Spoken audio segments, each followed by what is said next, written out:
বন্ধুরা, আপনারা কি জানেন একাদশীকে? একাদশী ব্রতের কথা তো আমরা সকলেই জানি। এই একাদশী ব্রতের পিছনে কী কাহিনী লুকিয়ে আছে সেটা কিন্তু আমরা কেউই জানি না। এই একাদশীর কাহিনী কি তা জানার জন্য ভিডিওটি অবশ্যই পুরোপুরি দেখুন। নমস্কার বন্ধুরা, মোটিভেট মন চ্যানেলে আপনাদের সকলকে স্বাগত জানাই। আমরা প্রায় সকলেই কম বেশি একাদশী করে থাকি এবং এই একাদশীর নিয়ম বা একাদশীতে কি করা যাবে কি করা যাবে না এই সবগুলো প্রায় সকলেই আমরা জেনে থাকি। একাদশী ব্রতের পিছনে কি কাহিনী লুকিয়ে আছে সেটাই আমি আমার এই ভিডিওতে আজকের জানাবো। তাহলে চলুন জেনে নেওয়া যাক। এই একাদশীর কাহিনী হলো একটি সত্যযুগের কাহিনী। সত্যযুগে একসময় মূর নামে এক আশ্চর্যজনক ভয়ঙ্কর রাক্ষস বাস করত। সর্বদা অত্যন্ত ক্রুদ্ধ হয়ে সে সমস্ত দেবদেবতাদের ভীত এবং সন্ত্রস্ত করে রাখত। এমনকি স্বর্গরাজ্য, ইন্দ্র, সূর্যদেব, আটটি বসু ও ভগবান ব্রহ্মা, বায়ুদেব এবং অগ্নিদেবকেও পরাজিত করত। তার ভয়ঙ্কর শক্তি দিয়ে সে তাদের সকলকে তার অধীনে নিয়ে আসে। তারপর দেবতারা ভগবান বিষ্ণুর কাছে গিয়ে তার জন্য সাহায্য প্রার্থনা করে। ইন্দ্রের প্রার্থনা এবং অনুরোধ শুনে ভগবান বিষ্ণু অত্যন্ত ক্রুদ্ধ হয়ে বললেন, হে শক্তিশালী দেবতারা, তোমরা সকলে মিলে এখন মুরের রাজধানী চন্দ্রাবতীর দিকে অগ্রসর হও। এইভাবে উৎসাহিত হয়ে সমবেত দেবতারা ভগবান হরিকে নেতৃত্ব দিয়ে চন্দ্রাবতীর দিকে রওনা হলেন।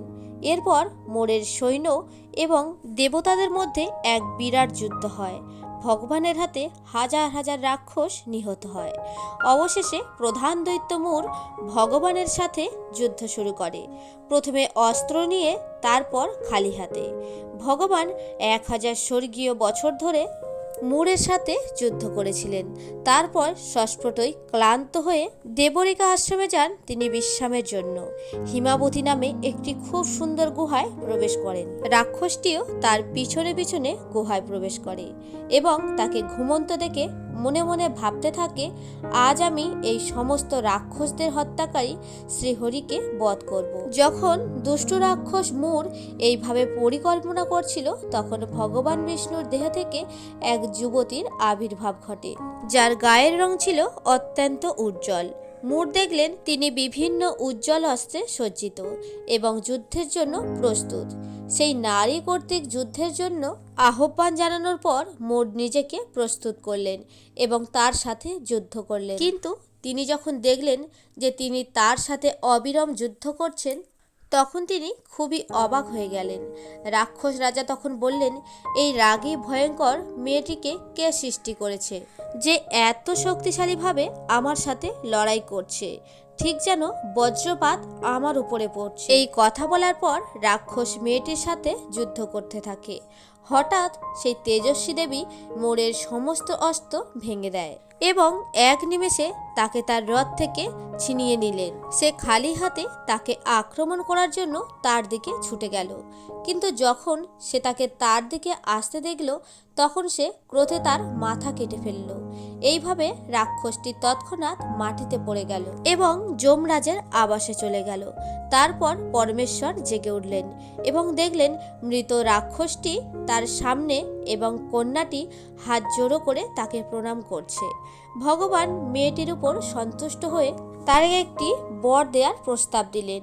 মেয়েটি বলল, হে প্রভু, যদি আপনি আমার প্রতি সন্তুষ্ট হয়ে থাকেন এবং আমাকে বর দিতে চান, তাহলে আমাকে এই বর দিন, উপবাসকারী ব্যক্তিকে সবচেয়ে বড় পাপ থেকে মুক্তি দেওয়ার শক্তি দিন। আমি কামনা করি যে উপবাসকারী এই পুণ্যের অর্ধেক লাভ সে পাবে যে ব্যক্তি কেবল দুপুরে খাবে। এছাড়া যে ব্যক্তি আমার আবির্ভাবের দিনে সংযত ইন্দ্রিয় সহকারে কঠোর সম্পূর্ণ উপবাস করবে, সে পৃথিবীতে সকল ধরনের আনন্দ উপভোগ করার পর 1 কোটি কল্পের জন্য ভগবান বিষ্ণুর ধামে যাবে। হে প্রভু, আপনার করুণার দ্বারা আমি এই বর অর্জন করতে চাই। হে প্রভু, যে ব্যক্তি সম্পূর্ণ উপবাস পালন করে কেবল সন্ধ্যায় খায় বা কেবল দুপুরে খায়, দয়া করে তাকে ধর্মীয় মনোভাব সম্পদ এবং অবশেষে মুক্তি দান করুন।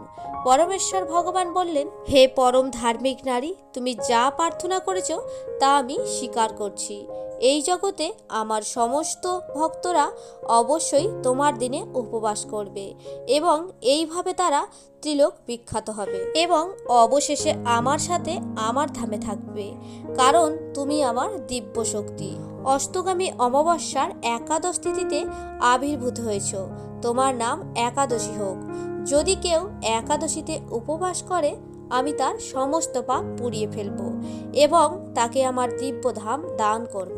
ব্রহ্মবৈবর্ত পুরাণ অনুসারে যে ব্যক্তি একাদশীর দিনে উপবাস করে সে সকল ধরনের পাপ কর্মের প্রতিক্রিয়া থেকে মুক্ত হয় এবং পূর্ণময় জীবনে অগ্রসর হয়।